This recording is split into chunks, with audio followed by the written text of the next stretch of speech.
I can be a wild man wild for Jesus because I was a wild man, right? You are a wild man wild for Jesus.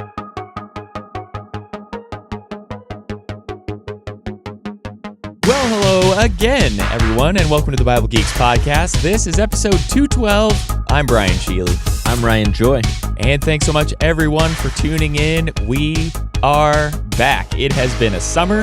It has been quite a time being away from everyone and not recording. Thank you so much to everyone who's stuck with us and who is back for episode 212. How was your summer? It was great. It was nice kind of starting this seasonal, taking a break and then getting started back up, but I've missed it. I'm ready to go. I know. It feels like getting back on a bike, but I have also missed it. Although I haven't missed you because I did actually get to see you for it felt like 20 minutes in Portland not long ago for a good friend of ours' wedding, which you officiated, which was awesome. It was good to see you and your lovely wife, and hope you guys had a fun time on your little vacation. Oh, it was great. That was a good end to the summer and good way to get us started back up, actually getting some real FaceTime. It's funny seeing everybody again and you kind of get reconnected, just pick up like it's old times. So that was fun. Probably one of the reasons why we are a few weeks late getting started. We wanted to get started the first couple weeks of August, but a friend of ours had to get married and we all had to travel, and it was definitely worth pushing the episodes back just a little bit. So we're back. Episode 212. This season, we are going to be doing some fun things with a new guided study coming up that we're calling Square One. It's all about evangelism. And you're going to notice a theme, I think, throughout this season of evangelism, including here on this episode today. But in addition to that, I think we're going to be doing some chosen episodes, maybe some Bible Geeks book club episodes, all sorts of things. We're really looking forward to it. So thank you again, especially to those Patreon supporters who have been keeping us afloat while we've been away.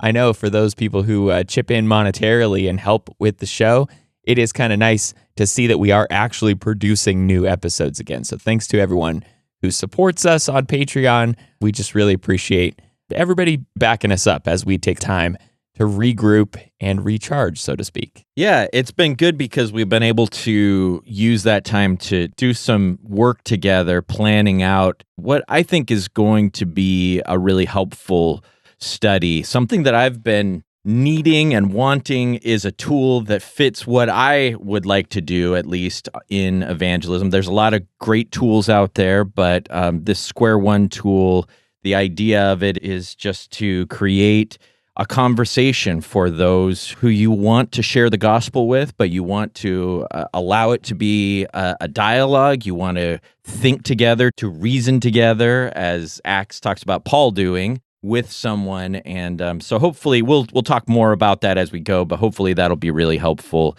to others and not just a tool that I've been wanting. Yeah. This podcast is really all about the stuff we like to do, so if anyone else finds value in it, that'll be great too. So here we go with our first segment on this episode, and as we like to do, let's start with something that Jesus said as we start talking about evangelism in maybe some strange places. Yeah, these are some unlikely evangelists. The first one comes from Jesus' story of the rich man and Lazarus. The rich man is in torment and can't even receive a drop of water. His response is, I think, surprising and goes with our theme of these surprising sharers of the gospel, these surprising messengers. He said, "Then I beg you, Father, to send him to my father's house." So this is the rich man talking to Abraham. "For I have 5 brothers, so that he may warn them, lest they also come into this place of torment." And that's Luke 16, verses 27 to 28. So when you see these words of Jesus and these words of the rich man in Jesus' story, what does that allow you to see about evangelism? It's so funny, yeah. When you look at this story, you do see a very unlikely evangelist here in this man who has lived sumptuously. He took care of himself. Apparently, it would appear like in the story, the real problem that he had was not focusing on the poor, not focusing on his responsibility to people like Lazarus. At the very least, we see him living selfishly and taking care of only himself throughout his life. It kind of reminds me of that saying, the best time to plant a tree is 20 years ago. the second best time is today. You know, how it's basically talking about like, if you had invested in something a long time ago, you may have made a lot of progress by now. But if you haven't started yet, today is the time to start. Yeah. Except for the rich man here in this story, he is out of days. He's out of time. There's no more time for him to go and invest in evangelism, invest in teaching people. It seems like that's all he wants to do right now, aside from having a drop of water to cool his tongue. What an amazing thing that we see in this story. How much progress could this rich man have done for the Lord had he used his life, his connections, his influence, and yes, even his money? How much could he have done for the Lord had he focused on evangelism earlier while he was alive, invested his time and energy in that earlier? And I have no doubt that riches, as Jesus would talk about, are going to be a huge stumbling block for everyone as we get distracted by them, as we get so focused on materialism and our earthly wealth. But as the rich ruler, another story that Jesus shares with us, as the rich ruler would ask Jesus, and he told him, sell all you have and give the proceeds to the poor and come follow me. You know, it's like, how much good could this rich man have done in his life and in his influence for the Lord had he made an impact earlier? But now he has nothing that he can do because he thinks, hey, I want to go send out a messenger to save my brothers. But in fact, there is nothing he can do now because he's out of time. And that's just a scary thought for me. Like, do I invest myself in the important things early enough? Or am I waiting until the last moment, or maybe even after it's too late someday? And that's a sobering thought for me. Am I going to regret not having said something or done something in my life while I had the time? Yeah, that idea of regret is really powerful in this story. I've heard the saying that there are two pains in life, discipline and regret. And regret is measured in tons while discipline is measured in ounces. It's better to do that work now. I love your quote about planting a tree too. We think of evangelism. The word evangelism is about sharing good news, but there is an element to evangelism that is about warning, right? It makes me think of how Paul talks about in 2 Corinthians 5, how we'll all appear before the judgment seat of Christ to answer for our deeds. And then he says in the next verse, therefore, knowing the fear of the Lord, we persuade others. There is this element of good news. The good news is you can be saved from this thing that I'm warning you about, but there is a bad news side of it. Like, you can't get the good news unless you understand the bad news. And so he wants desperately to warn them. It's such an interesting place that the story goes. And so you brought up the wedding that I just officiated. Before we did the wedding, of course, we spent some time planning the marriage. More important than planning the wedding, right? Planning the marriage and thinking through these things. We did calls, some video calls together. And it's just so hard to talk to someone about what marriage is going to be like. Like, you're working through things with them, and it's time well spent.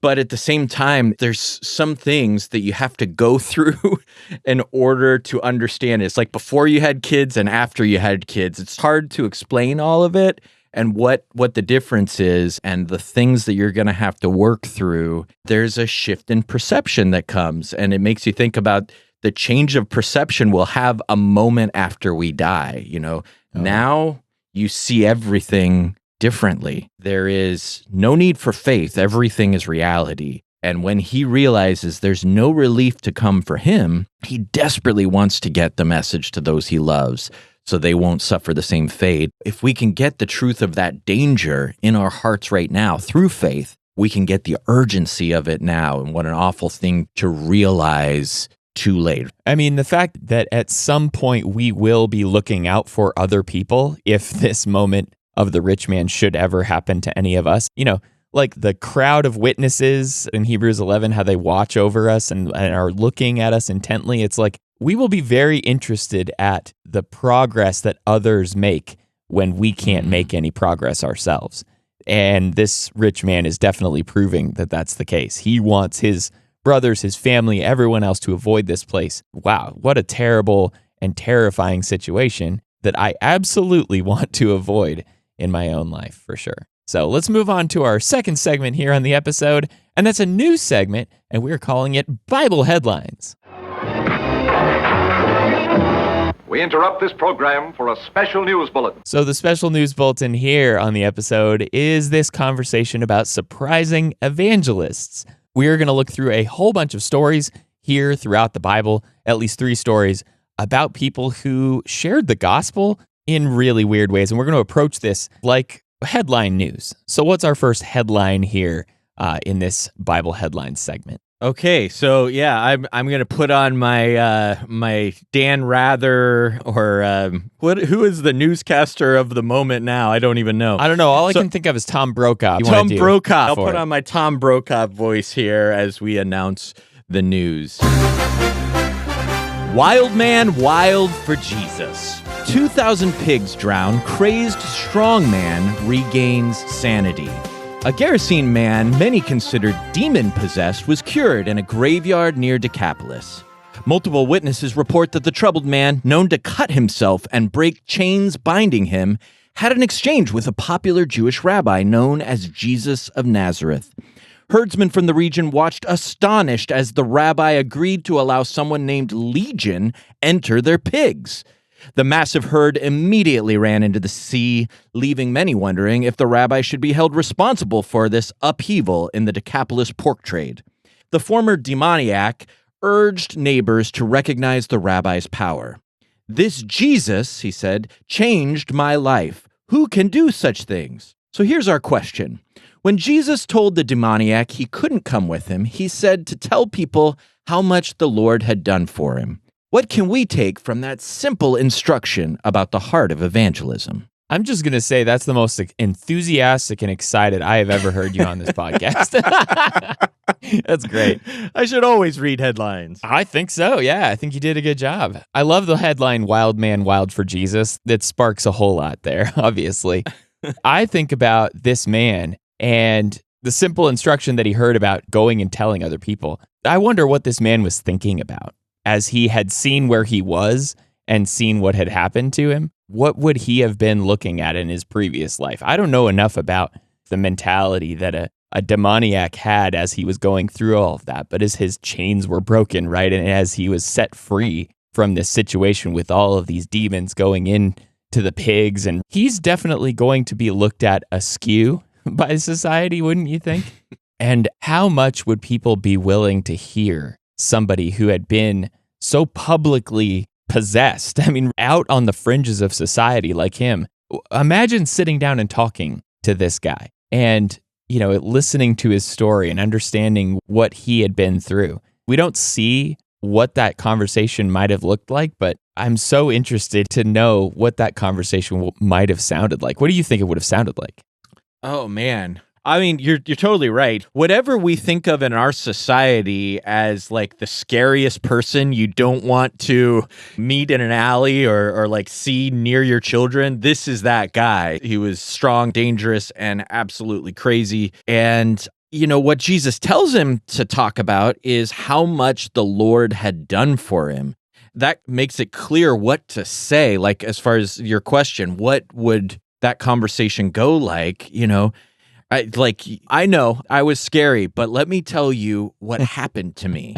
You know, I was scary. Evangelism tool number 1. Tell people how scary you were.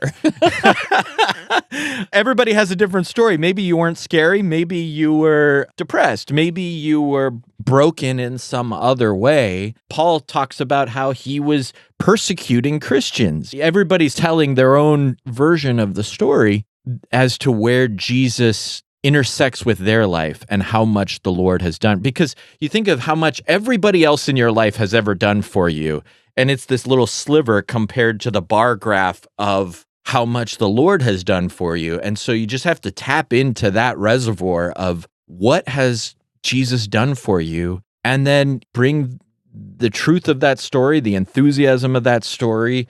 People that know you will be interested when they start to see a change like this demoniac had. There is an opening there. How much has the Lord done for you? I don't know. What do you think the conversation might have gone like? Yeah, I can't imagine sitting down and having a comfortable conversation with this guy. But really, if you have to see the difference, right? This is going to be somebody who you can tell is different than they used to be. It reminds me of those people who would walk by the beggars at the entrance of the temple or the city or whatever, and those people who would be healed, like with Peter healing that man in the beginning of Acts, how everybody would have known and have walked by him and seen him in his broken condition, and then see him jumping around and everything has changed. It's like, this is the guy. We know this guy. And I mean, the most powerful thing that this man could have told people was his story. And I think that's such an important realization in accounts like this, right? Because this man is not going to be able to sit down at this moment and have some like doctrinal discussion with somebody about what Jesus was teaching, but he can just say, this is what the Lord did for me. That story alone is enough. That is a sufficient story to share with other people and help open people's eyes to the truth. Yeah, and like I said, everybody's story is different. We did this thing once when we were going around and sharing our conversions story in like a men's gathering.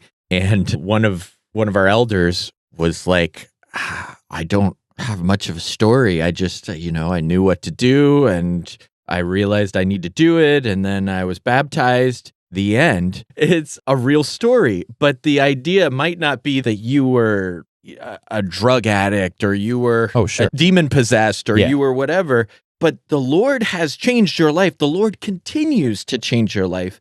And every Christian needs to be aware of what is happening and what has happened, where you could have been without Jesus, so that we can share that. And that becomes the story. I mean, a lot of whenever I end up telling people about my journey and my story, a lot of it comes after I was baptized and struggling with doubts and questions and bad choices and that kind of thing, and coming back to the Lord and noticing what he has done to shape me. And so that's all part of how much the Lord has done for you. Well, let's move on to our second headline here.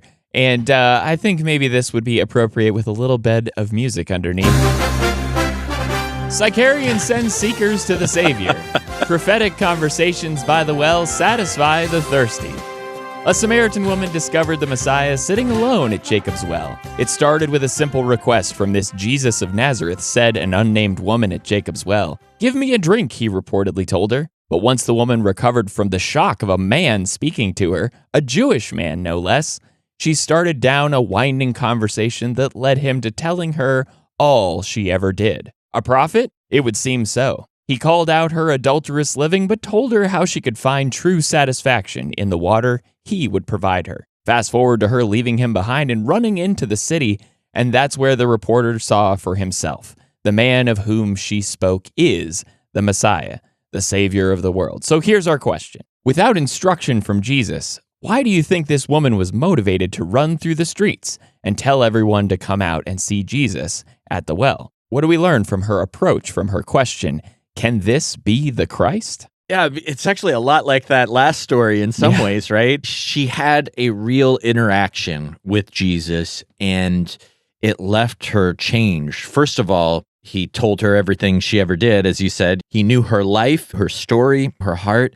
But then his response to her sin was different than you would expect a Messiah to be, I would think. He gave her news of something that she had to sort of strain and reach for to understand, this idea of living water, which you will never thirst for again, that will satisfy you, that will quench a deeper thirst in you. And so she was left with an understanding, not of everything about Jesus, but certainly that he was the Messiah, that he was the one that even these Samaritans had heard so much about. So, you asked, why would she be motivated to do that? I think that's why she would be motivated. And then what do we learn about her approach from her question, can this be the Christ? I think it's interesting that she's not saying this is the Christ. She is asking it as a question. Yes. And, there is something to, again, thinking with people, saying, I think there's something here. What do you think? And working through it. I mean, not feigning disbelief whenever we believe, but leaving an opening for them to start showing up in the conversation. Yeah, what I take from this story is she is just wrapped, like her attention is absolutely laser focused on Jesus. She is so focused on him and so intrigued by him. It's almost one of those situations where you are so interested in something that you just have to look around and you're like, did you see that too? Like, are you seeing this? What is happening here? You're looking for people to connect with you, and you're trying to make sure you're not the only one. And I feel like that's what she's doing here as she goes into the city, and she's like, you guys got to come out here, and you gotta just make sure that I'm not going crazy here. Is this really who I think it is? That is absolutely one of the most compelling things when you think about our influence, my influence on someone else. Is, am I going to be interested? Is this going to be not just like a drab, dry tale of stories about his life and facts about him? This is going to be his impact on me and my interest in him. And I think that goes a long way, especially with this woman. She's been through a lot. She's probably well known by a lot of the people in the city for her lifestyle, and the number of husbands that she's had could have been a factor. But the fact that she is excited, interested, and then gets people to go and come to the conclusion for themselves, right? Eventually, at some point, they all turn to her and you're like, we came out here because of what you said, but we're still here because of what he's saying. That's amazing. Just the way that you can get people connected with Jesus so that they can form their own opinions is absolutely what she's doing here. And I never noticed this before, but it seems like John is helping us to see the parallel between her and all of the other disciples, like the apostles.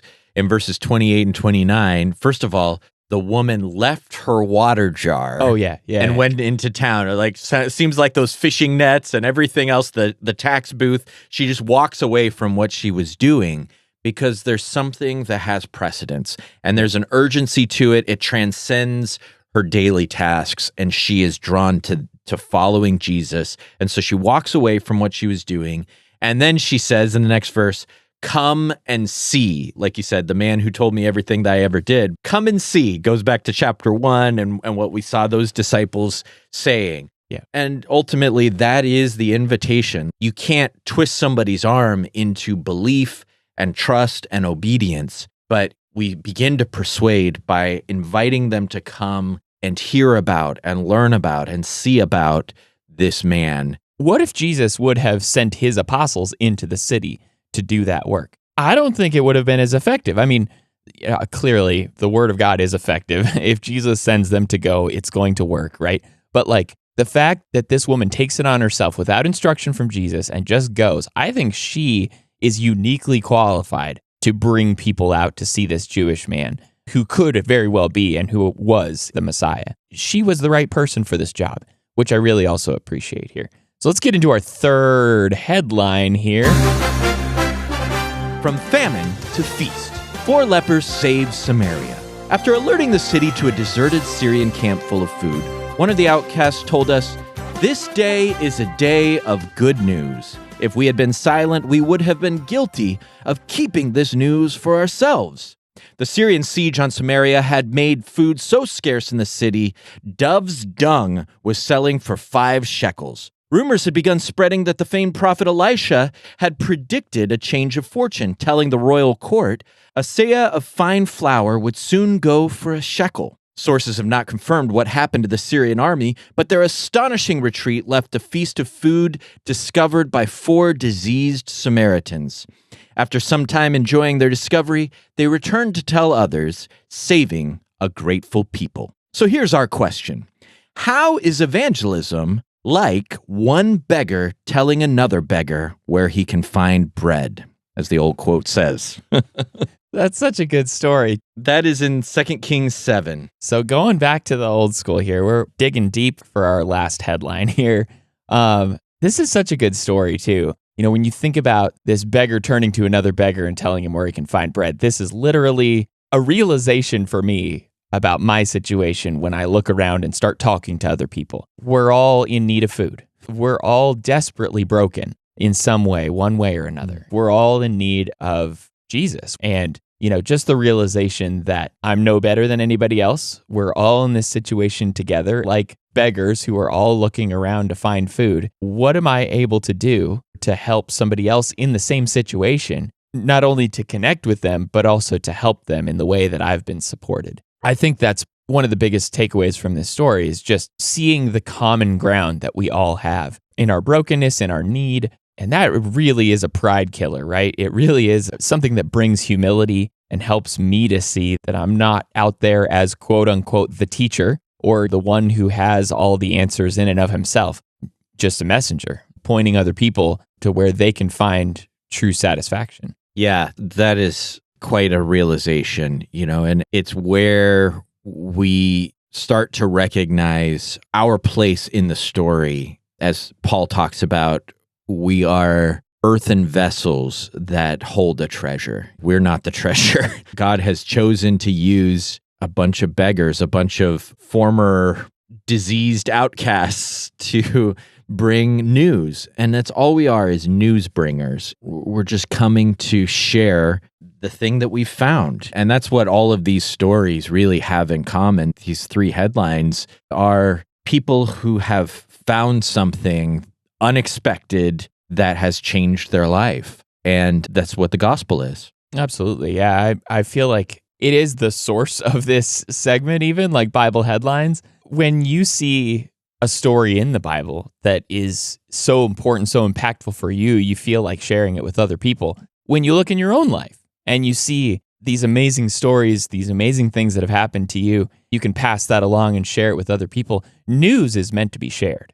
Good news especially is meant to be shared. When it happens to me, when I've seen it happen to other people, when we read about it happening in the Bible, all of these accounts help point us to the source of all this good news, and that's the Lord. I feel like this is a nice way to round this out in a story that maybe we don't think about very often, these four lepers. I like that connection to this segment. Jesus is the headline of our lives, or he should be, right? This is the news that is the most important in our lives, that God is at work and that the King has come and there is a deliverance. Well, we started out this segment shouting and yelling and being very excited, and we've come to a nice somber moment here as we've talked about these stories of surprising evangelists. Let's move on to our final segment, which is our reach out question. Reach out and touch someone. Oh, it's been so long, you reach out question. Thank you for coming back. On this segment, we're going to ask each other this question. What steps could you take today that would make you more open and available to sharing the gospel with someone? What is it that you could be doing, should be doing, maybe want to be doing more of that's going to help you share this good news with other people? So it's like planting the tree now rather than later. Investment. Yeah. So much of the work of evangelism is beyond our control. And that's one of the hard things about it. And we'll get into that more, I'm sure. But I think because of that, my best answer to this, there's a lot of ways to go with it, but I think at the heart of it is to pray every day. Mm-hmm. For me, just because I want to and I need to lean on the Lord and let him be the majority partner in this work that we're doing to try to bring souls to him. So I want to pray for more opportunities, for more skill in doing this work, for more love for others, more joy, like we see in all of these examples. Here is a deliverance, and to just be aware and to remember that change that the Lord has brought and continues to bring, and that I will more fully realize someday in that new heavens and new earth. To have that joy and for God to bring more fruit and just to use me, that jar of clay we talked about, that's holding this treasure. Yeah, I think the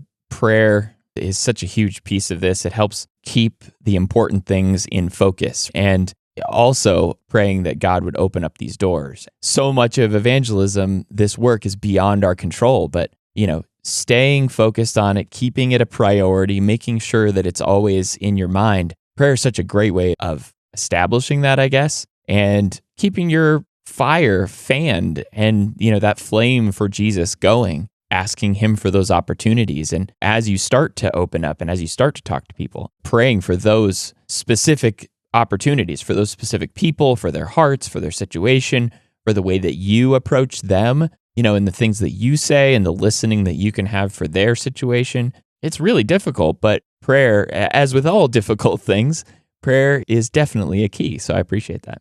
You really lean on prayer the most whenever you feel inadequate to accomplish what you want. Whenever someone is diagnosed with a terminal illness and you don't know what to do, you ask if I can do anything, and they say, just pray. We're good on meals. We just need prayers. Every time I talk to Christians about evangelism, it seems like it at some point turns to that sense that I need to be doing more, but I don't know how. I'm thinking about these people in my life and I don't know where to go with it. And whenever you feel that sense of powerlessness, prayer is the place you want to turn. And then, you start to be shaped by the Lord's work in you. And certainly events around you start to be shaped by God's hand answering those prayers. And, we believe that the prayers of a righteous person accomplishes a lot.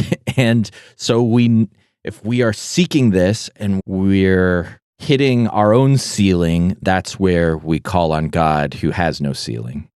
That's good. Yeah. I think as I was thinking about this question, what steps could I take today to be more open and available to sharing the gospel with something tomorrow? I think it's really, for me, and especially in this conversation, it's been helpful to have the realization that, one, it's my job that I am actually qualified for because I have been somebody who has been impacted by Jesus personally. As all these headlines that we've been talking about, I can be a wild man wild for Jesus because I was a wild man, right? You are a wild man wild for Jesus. I'm equipped, right? I'm enough to be able to do the work that he wants me to do. Number two, this is not a hard job. But it is a hard job, right? And somebody might be thinking, okay, well, Brian, evangelism is hard. And I'll give you that. It is a complicated, difficult thing. It's messy. We're getting into the lives of other people. There's an investment to it. All the things that are involved in sharing good news with somebody, sometimes there will be a lot of baggage that needs to be dealt with. But the fact is, as I look at these stories, sometimes I convince myself that evangelism is really hard. And it's somebody else's job. But I think these two things that I can remind myself of, I think these might be the most helpful things in helping me get past the struggle of, if only I were better trained, or like Moses, a more eloquent speaker, or if only I had a partner in this work who could do it with me or even for me sometimes. Whatever excuses I might be holding on to, I think these keep me from sharing my faith. And getting past those things, getting past the fact that I am enough, that is what I need to remind myself of.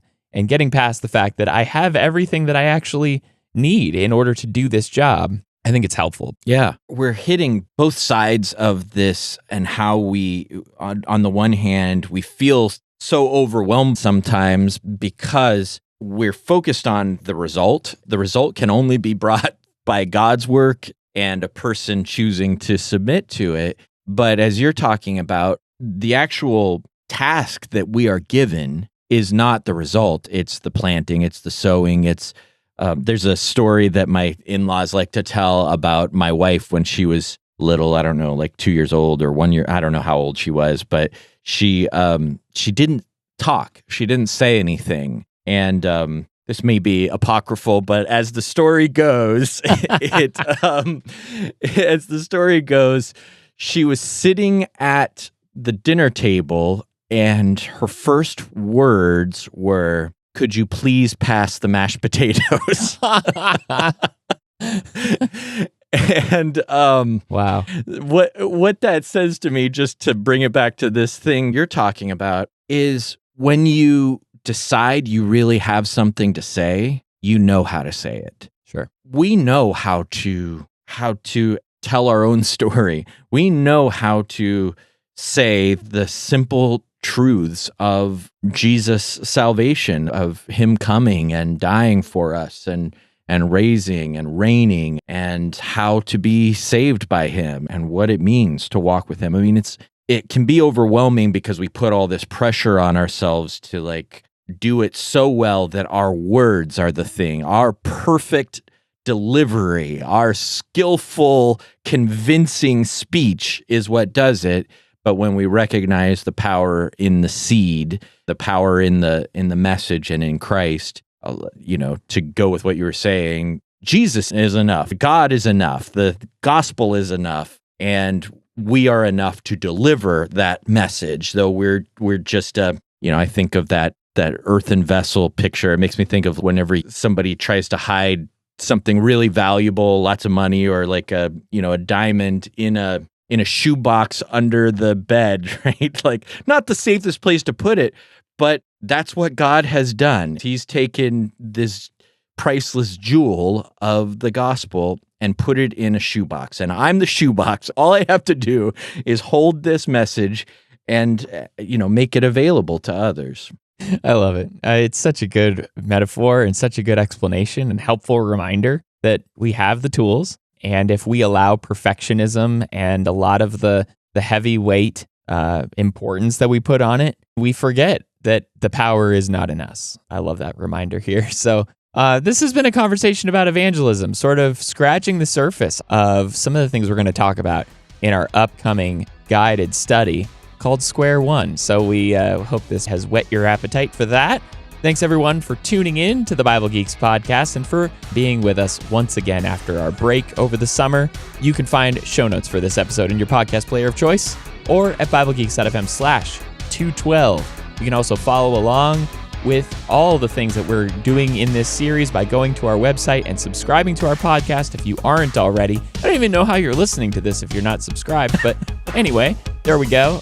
Please follow along, and if you have any questions, feedback, or things you'd like to hear on upcoming episodes, reach out to us on our website, in person, on social media. We'd love to hear from you. And until next episode, everyone, may the Lord bless you and keep you. Shalom.